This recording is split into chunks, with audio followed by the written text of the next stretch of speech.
Sakura Gardener Road. Hello, my brothers. Mandalore here.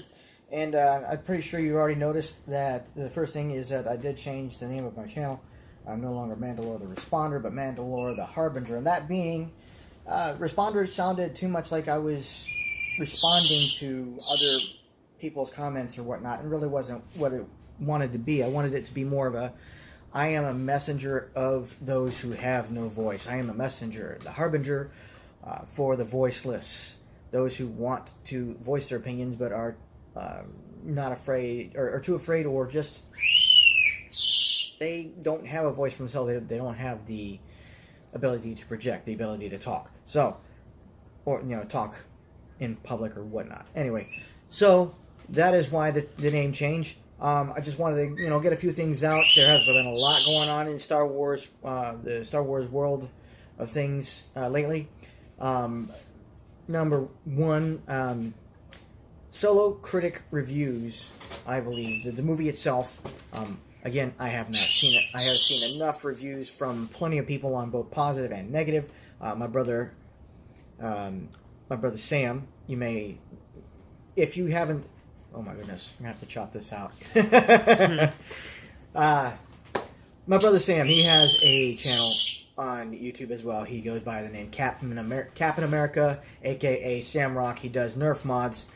He's a big into the Nerfing community, but he is also a huge Star Wars fan as well.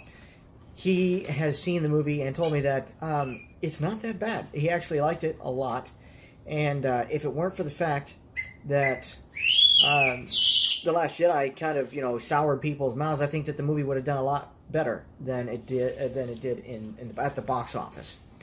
And I also believe that if you're going to Rotten Tomatoes or Metacritic or whatnot, the critic reviews, I believe, are too harsh on it. That's my opinion, because it isn't as diverse or edgy or different as The Last Jedi was in the sense of social justice values. They were even made fun of in a way, using L337. And I think that because of that reason, critics were giving it harsher reviews than it actually needed, because, like my brother said, it actually turned out to be a really good movie. It was fun, it was an adventure. Yeah, it had some plot holes. Yeah, it wasn't the greatest movie. But at the same time, it was better than The Last Jedi.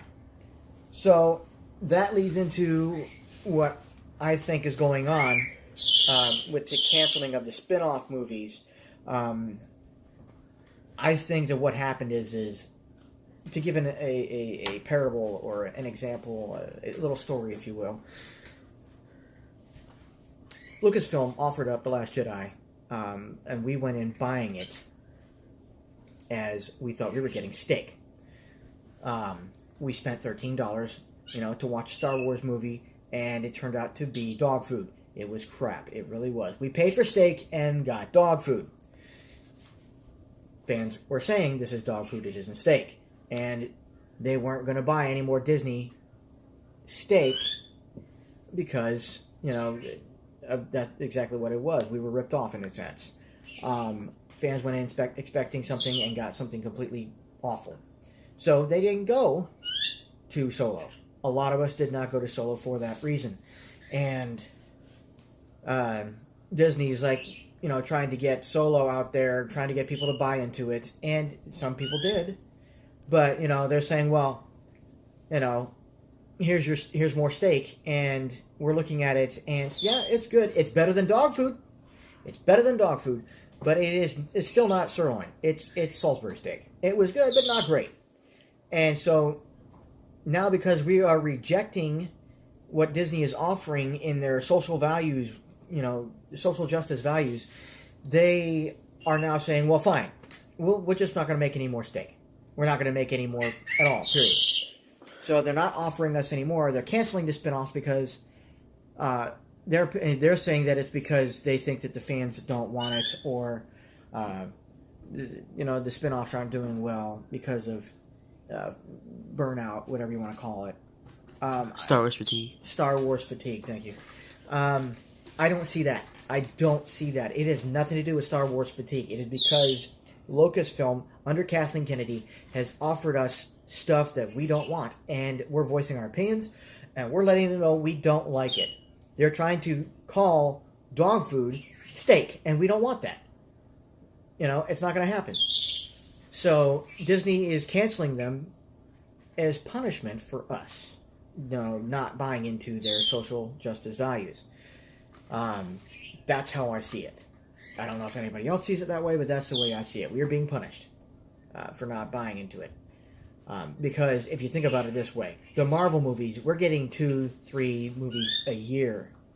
And they do wonderful. They really do. The Marvel movies don't have all that social justice crap. I don't know, the new Ant-Man. Well, the new Ant-Man may... I don't know, I haven't seen it yet, so I can't say yes or no. But, I mean, even Black Panther, yes, did have some social justice values. It had some, diversity issues or whatever. But it wasn't a bad movie. And now, you've got Ant-Man and the Wasp that are coming out that possibly has something. You've got Captain Marvel, which apparently has a lot of it. We're going to see how that works. But if you think about it, up until now, Marvel has put out a slew of movies a year. 3 movies a year, 2-3 movies. And they do well. We're talking 2 of them a year, and they still make boku money. And it's not because... And they're not fatiguing. And it's because they're good movies. They're good stories. People want to see them. People want to watch them. So, it has nothing to do with Star Wars fatigue. Because we're only getting 1 movie a year, not 2. If you tell a good story, Star Wars fans will go out and see it. We will pay the money to see it. We will watch it 3, 4, 5, 6, 7, 10 times. We will do that because it's a good movie. It's a good story, good characters, good quality characters. We're not getting that with what Star Wars is right now. And that's why. It's not because of Star Wars fatigue. It is because of the social justice values that are thrown into Star Wars, that Kathleen Kennedy, that Rian Johnson, and even J.J. Abrams to an extent, are throwing in there, and we don't like it. That's plain and simple. That's what it is. It has nothing to do with Star Wars fatigue. Because, 10 years of Marvel movies, and they're still going strong. So, that can't be it. And now you got this meeting with Bob Iger and Disney and Lucasfilm. Thanks to Grace for pulling that out for us and announcing that for us, because that was a huge thing. And got to tell you, I am excited to hear that Lucasfilm is going to get a change in management. Disney is going to hopefully clear house. There are a few that I would love to see stay, especially Dave Filoni. He is a great storyteller, and he knows the Star Wars universe, Star Wars history, Star Wars lore, I think, better than anybody there. Yeah, definitely. Kathleen Kennedy is on her way out. If she is not already out, as it is, I think that what's going on with there is she's been removed from power. There's people that are, we don't know who it is because they haven't said anything. But she's probably, I'd say more than likely already gone, in a sense that she has, has no decisions to make anymore. And they will probably announce her departure sometime in the next couple of months, saying that she has resigned to move on to other projects. I think that's great, and hopefully Dave. I don't know if they're going to put him in charge, but Dave Filoni would definitely be the one I would put in head creator. He would be the one that would be in charge of all the new character creation and story wise. I think that he would be the best choice for that. You're looking at Star Wars Clone Wars, Star Wars Rebels, both excellent. Yes, they're cartoons, they're CGI, but they are excellent when it comes to story. There are some bad episodes, they're kind of like fluff and filler. But for the most part, they are both excellent Star Wars vehicles. If you have not watched them, please do. They are wonderful. Got to give props to others out there right now that are fighting the fight, that we're talking about this, that are getting this out there. We want Star Wars to change for the better, and I got to give props to Jeremy. Got to give props out there to Jeremy over at Geeks and Gamers and the rest of the crew over there. World class BSers, Mahler, John Talks Star Wars, The Quartering, and all those others who continue to call out Disney and Lucasfilm for their crap that they're putting out. If it weren't for you guys, bringing me into this and helping me to notice this, because I still watched it, the Collider Jedi Council.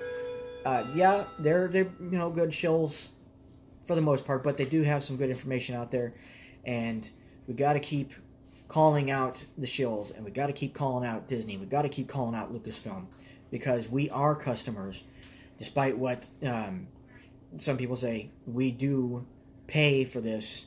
We do make Disney money. We do make Lucasfilm money, and they need to know that we're not going to spend our money on something that we don't want. So that's all I got to say for now. Except for Gar Courier de Force Param. You are the force for change.